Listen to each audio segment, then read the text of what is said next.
So sisters, நல்லா இருக்கீங்களா? 3வது நாள் வந்தாச்சு.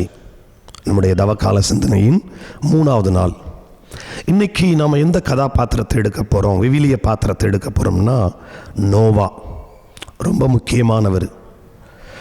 இவரை பற்றி சொல்லணும் அப்படின்னா, நோவா என்றால் அர்த்தம் லாங் லிவ்டு. நோவாவால் மட்டுமல்ல, அவருடைய பிள்ளைகளாலும் அதிகமாக வாழ்ந்தவர்.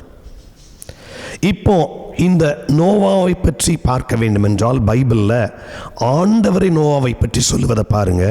6வது அதிகாரம் 9வது வசனம், தொடக்க நூல் 6:9 பார்க்கிறோம். கடவுள் சொல்றார், கடவுளுடைய பார்வையில் நோவா நேர்மையாளராக இருந்தார், குற்றமற்றவராக இருந்தார். நோவா கடவுளோடு நடந்தார் என்பதை கடவுளை சொல்லுகிறார். பாருங்க, கடவுள் எவ்வளோ தூரம் ஒவ்வொரு மனிதர்களையும் கவனிக்கிறார். அதே போல விவிலியத்தில் முதலாக கடவுளின் அருளை பெற்றவரும் நோவா. 6வது அதிகாரம் 8வது வசனத்தில் நம்ம வாசிக்கலாம்.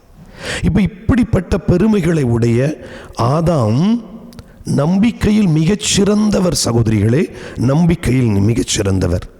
எப்படின்னு பார்த்தீங்கன்னா, காண்பவைகளை பற்றி எச்சரிக்கப்படவில்லை, காணாதவைகளை பற்றி எச்சரிக்கப்பட்ட போது அதை முழுமையாக நம்பியவர் இந்த நோவா. அதனால்தான் விவிலியத்தில் நாம் பார்ப்பது போல 3 பேழைகள் கட்டப்படுகிறது. முதல் பேழை நோவாவால் கட்டப்பட்டது, கோபேர் மரத்தால் கட்டப்பட்டது. அதில் தப்பித்தவர்கள் 8 பேர்.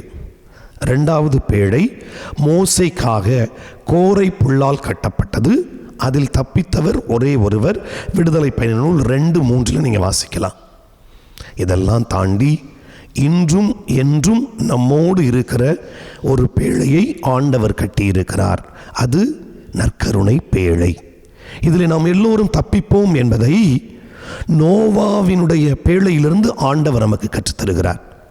பேழைக்குள் செல்ல வேண்டும் என்பது ஒவ்வொருவருடைய நோக்கமாக இருக்க வேண்டும்.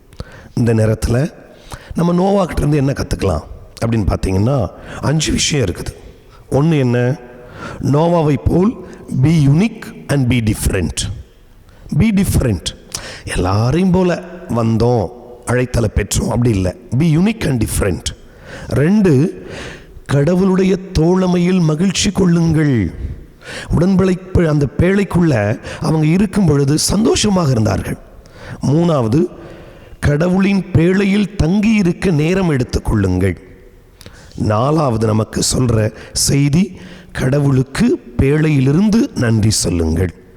5வது, நோவாவாக இருங்கள் சகோதரிகளே, நோவாவாக நாம் இருப்போம். இந்த நேரத்தில் நாம் வாசிக்க வேண்டிய விவிலிய பகுதி தொடக்க நூல் 4வது விவிலிய பகுதியை நாம் எடுத்து வாசிப்போம். இன்றைக்கி நம்ம செய்ய வேண்டிய ஹோம்ஒர்க் என்ன அப்படின்னா, இன்றைக்கி எப்படியாவது தனிமையில், கம்யூனிட்டியால் தனிமையில் ஒரு மணி நேரம் நற்கருணை பேழைக்குள் அமர்ந்து ஜெபியுங்கள். எங்களை எந்நாளும் காத்து வழி நடத்தும் எங்கள் அன்பின் ஆண்டவரே, இந்த அருமையான வேளையில் நோவாவோடு இணைந்து ஜெபிக்க எங்களை அழைத்திருக்கின்றீர். நன்றி கூறுகின்றோம்.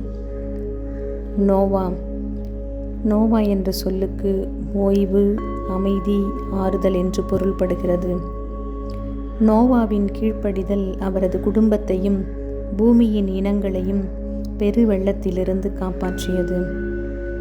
நோவாவின் வாழ்க்கை கடவுளின் வார்த்தைக்கு முழுமையாக கீழ்ப்படிவதே உண்மையான விசுவாசம் என்பதனை உறுதிப்படுத்துகின்றது. அவரின் கீழ்ப்படிதலும் நீதியும் கடவுள் மீதான அசைக்க முடியாத நம்பிக்கையை உலகிற்கு சுட்டிக்காட்டியுள்ளது.